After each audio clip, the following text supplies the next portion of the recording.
The Golden Shield of Pythian Knighthood by Charles J. Cruller, 1928. Pilgrimage 2. Fraternal Love. If fraternal love held all men bound, how beautiful this world would be. Fraternal love is the soothing influence broadcasted by societies and individuals, which is revolutionizing the human race today. It is one of the forces that is raising the standard of morality, soothing the rugged path of existence, instilling hope into the hearts of the disconsolate. In the beginning, man was created perfect, and the love of all that was good and faultless predominated his being. After the mist of error invaded the realm of perfection, as established upon the earth by the supreme ruler of the universe, mortal man became imbued with error elements of discord, jealousy, and discontent. Since Satan invaded the Garden of Eden, man's natural tendency has been to war upon his fellows, to usurp the wealth created by honest toil, to corrupt the good intentions of those who would cast off the shackles of evil, to incriminate by falsehood and deceit. In fact, to lower the standard of manhood as originally established by a wise and divine power. The reign of these evil manifestations has always been abhorrent to certain men in all ages, men who, through knowledge, were able to overcome and rise above their influences. Some of these men, gifted with a greater degree of knowledge than their less fortunate brothers, created fraternal societies, secret because the leaders needed this kind of protection for the promulgation of science, philosophy, the cause of human and religious liberty, and for the mutual good of all against the greed, avarice, and rapacious methods entertained by those whose being lacked the humanistic spirit, and whose inclination has been to prey upon the weakness of mankind. It is a sad travesty upon the human race that certain institutions, claiming to have been born under the star of heaven, have degenerated because of hypocrisy. The toxins of the old world have rung out their alarms of war many and many a time, and thousands of mortals have been slain because of the jealousy and hypocrisy existing at the time among fanatics. But never yet has there been a war between fraternal secret societies. Over 2,000 years ago, the greatest fraternalist the world has ever known demonstrated fraternal love for all mankind. He taught the brotherhood of humanity and, by example, showed that men should exercise goodness, justice, and mercy, that mankind should be friendly, charitable, and benevolent.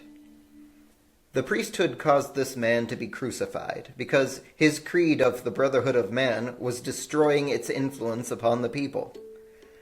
Fraternal societies teach and practice the brotherhood of man and the love universal, a creed unwelcome to some religious institutions on account of its leveling influence upon humanity.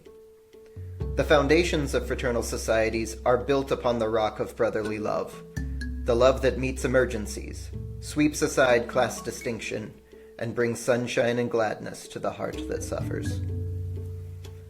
Fraternities have a mission to perform. Even in this day of an enlightened civilization, the same characteristics predominate the hearts of men today as when the robber barons terrorized society. The lure of wealth grasps men's souls. The finer and broader instincts of manhood are forgotten in the heat of contest. In the battle of supremacy, the weak and unwary are swept aside without a sympathetic thought or word. The golden rule, do unto others as ye would that others should do unto you, is forgotten, and man's inhumanity to man seemingly reigns throughout the universe. In fraternal love, we find the tie that binds and unites mankind.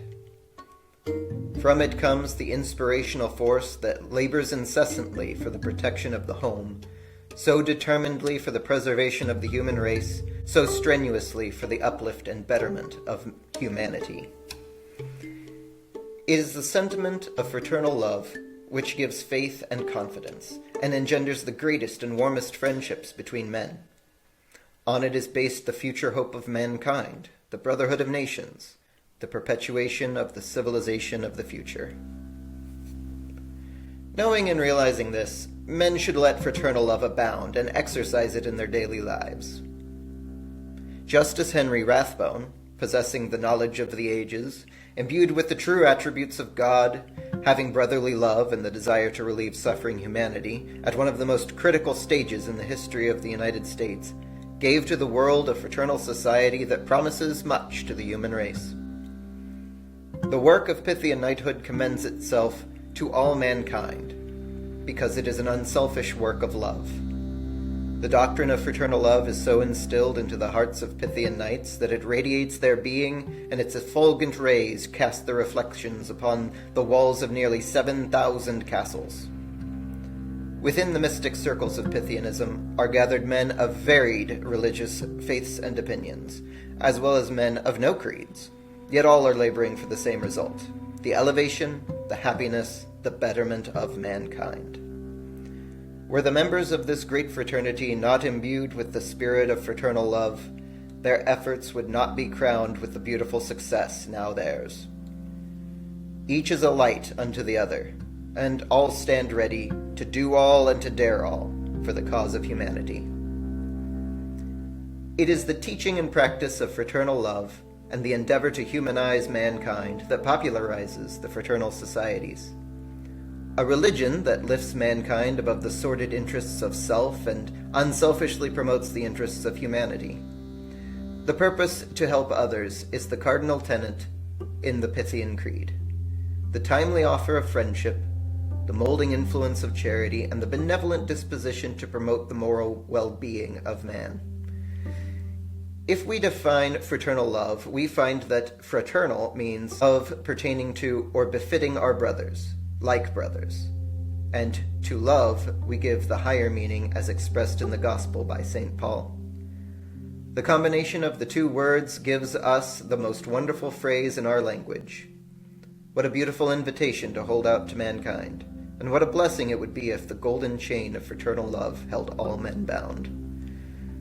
May the thought of fraternal love rejuvenate and clarify the minds of men, so that all may banish from their hearts every grudge, every unkind thought, and put away every personal prejudice.